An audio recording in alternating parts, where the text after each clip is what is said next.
À l'occasion de Vinexpo, Mode d'Emploi vous sort des stands et vous emmène dans les vignes où les choses se passent.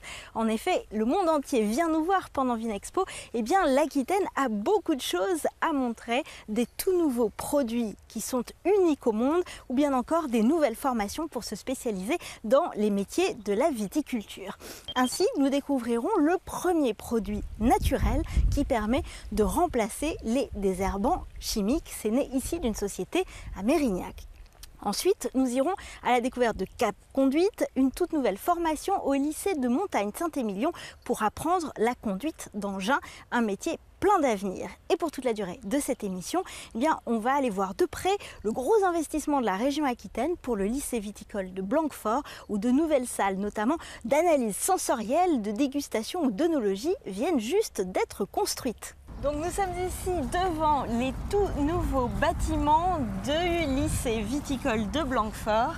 Alors des bâtiments qui contiennent notamment une salle d'analyse sensorielle, un laboratoire d'œnologie, un nouveau CDI, un investissement de la région Aquitaine de 18 millions d'euros. Ça va servir à quoi tout ça?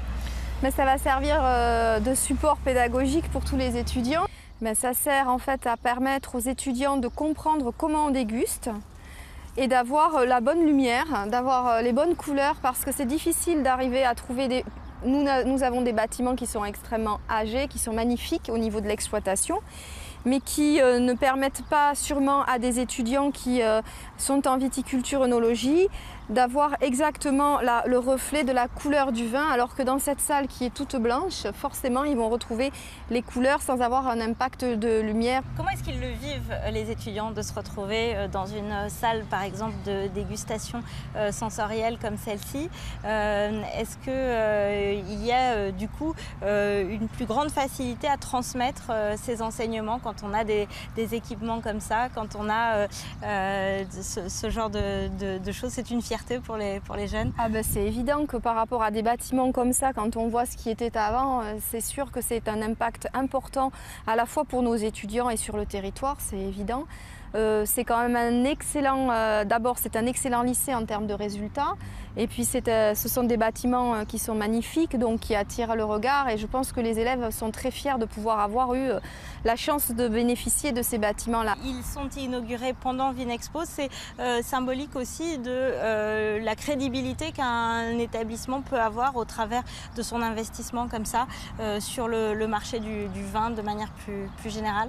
Oui, il faut savoir que les exploitations viticoles des lycées, outre le fait d'avoir la mission d'insertion professionnelle des jeunes, cette mission d'expérimentation, d'innovation et de transfert sur le territoire, a également une forte mission de rentabilité. Donc effectivement, sans vendre de vin, nous ne sommes pas rentables, et notre impact au moment de Vinexpo, ces bâtiments-là, on ne recevra pas forcément de professionnels pour le moment, puisque c'est tout neuf et qu'on n'a pas encore pris la mesure de tous ces bâtiments, mais peut-être dans les années à venir, on pourra effectivement se servir de ça.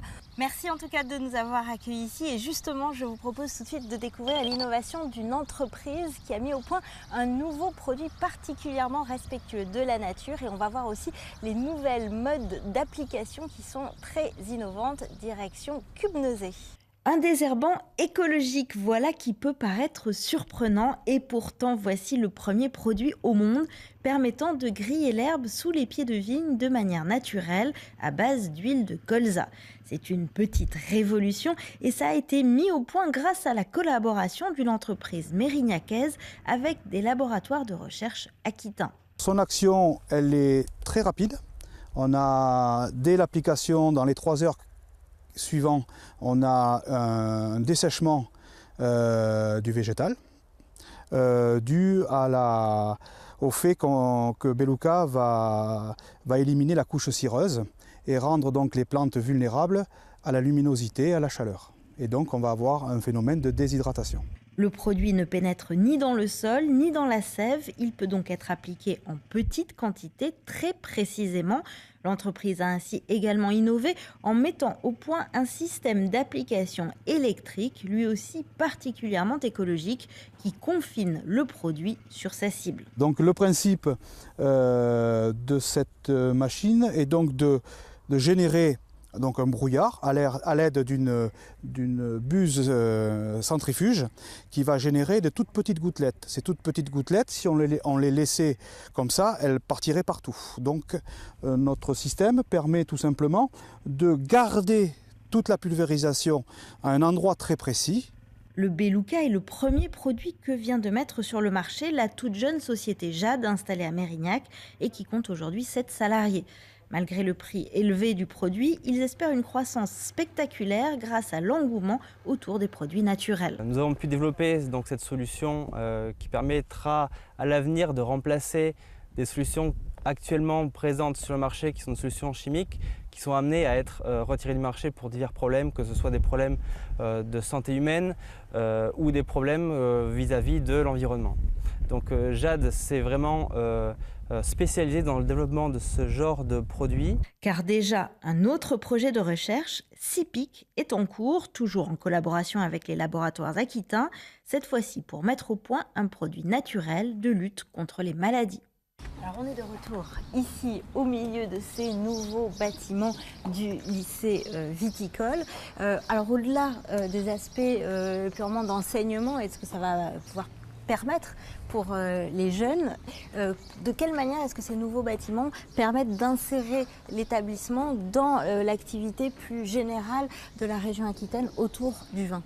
Ce secteur professionnel a besoin d'outils à la hauteur, d'outils modernes, alors tant pour les problématiques de production que des problématiques de mise au point dans le cadre du chai, donc des nouveaux produits, ou de commercialisation. Et l'ensemble des nouveaux bâtiments concourent en fait à relever des nouveaux défis pour la viticulture. Donc il y aura beaucoup de formations continues également, pas que des jeunes ici. On parle beaucoup d'Innovin. Alors c'est quoi Innovin? Expliquez-nous. Innovin, c'est une organisation qui permet de faire de l'innovation, qui a été souhaitée par la région et les partenaires professionnels. Qui est une organisation qui n'appartient pas à l'établissement, qui est bien en dehors, mais avec laquelle nous collaborons beaucoup pour prendre des innovations dans tous les secteurs. La dernière, la plus originale qu'on a pu prendre, par exemple, concernait l'innovation sur la promotion et le développement des métiers du vin, avec la mise au point d'un jeu sur les applications smartphone pour pouvoir promouvoir les métiers du vin. C'est un serious game, ça s'appelle Château Academy, et ça a été fait avec Innovin, avec le CIVB, pour la jeunesse. Donc ça, c'est peut-être le côté le plus original, mais après, il y a des programmes de fonds qui sont conduits avec des partenaires, dont Innovin, sur de la recherche, d'innovation, et l'établissement accueille ses lycéens, bien entendu, mais aussi des apprentis, mais aussi plus de 2000 salariés en formation continue chaque année, pour des programmes de formation en expertise. Et là, on amène les nouvelles technologies, les nouveaux savoir-faire. Et c'est avec des gens comme Innovin, avec d'autres clusters qu'on les développe. Alors, on a dit pendant des années que Bordeaux s'était un peu endormi autour de son nom. Le vin de Bordeaux n'avait pas de réputation à se faire et pas d'inquiétude. Et puis finalement, on s'est fait un peu d'inquiétude quand on a vu les autres arriver derrière. Est-ce qu'aujourd'hui, il y a des outils comme ça qui permettent de réveiller un peu la présence de Bordeaux à l'étranger notamment? Est-ce que ça contribue à la dynamique d'un écosystème qui s'était un peu endormi? Il y a beaucoup de clusters, de rassemblements de partenaires qui réfléchissent tant sur le territoire qu'à l'international, font savoir que l'on prend des initiatives sur le système de management environnemental des exploitations, sur le plan climat, le CIVB prend des initiatives de ce type, et puis des initiatives tout simplement sur la vigne au niveau du rang, sur la manière de conduire avec des problématiques pour relever le défi de l'agroécologie, c'est-à-dire produire un peu différemment pour pouvoir avancer. Et là, il faut des innovations, revenir sur le sol, la manière de travailler le sol, mais aussi des innovations très technologiques, comme pour travailler le sol, il faut des machines très très perfectionnées, très très justes et très très pointues, et il faut apprendre aux pilotes, et ça c'est notre boulot, à les piloter, à savoir les conduire en production. Et je vous propose justement de prendre la direction de Cap Conduite au lycée viticole de Montagne. On va voir tout de suite cette nouvelle formation. Métier tractoriste viticole, voilà une profession en pleine évolution avec les innovations technologiques. D'où la nécessité ici pour le lycée viticole de Montagne de créer une toute nouvelle formation qui permet d'acquérir une vraie maîtrise de ces drôles d'engins. Ces engins sont de plus en plus performants technologiquement. On n'est plus à un poste de conduite, on est presque à un poste de pilotage. Et c'est ça qui est intéressant. Et il faut donc former ces gens-là. Parce que sur des engins qui valent 300 000 €, je dirais que n'importe qui ne va pas pouvoir le prendre en main et être opérationnel et compétent tout de suite. Donc il faut les former. Et c'est pour ça que cette formation est innovante, parce qu'elle a toujours un temps d'avance sur le matériel que ces gens-là vont trouver sur les exploitations ou les entreprises. C'est avant tout pour répondre aux besoins des professionnels que cette formation a été mise en place à destination des demandeurs d'emploi et des salariés déjà en poste dans les exploitations agricoles. La formation, là on est sur le dispositif long de la formation. C'est une formation qui dure sur 6 mois. Donc qui est une formation de mise en situation sur tracteur, sur porteur, sur enjambeur. Et l'idée c'est d'avoir un permis tracteur ou un permis engin.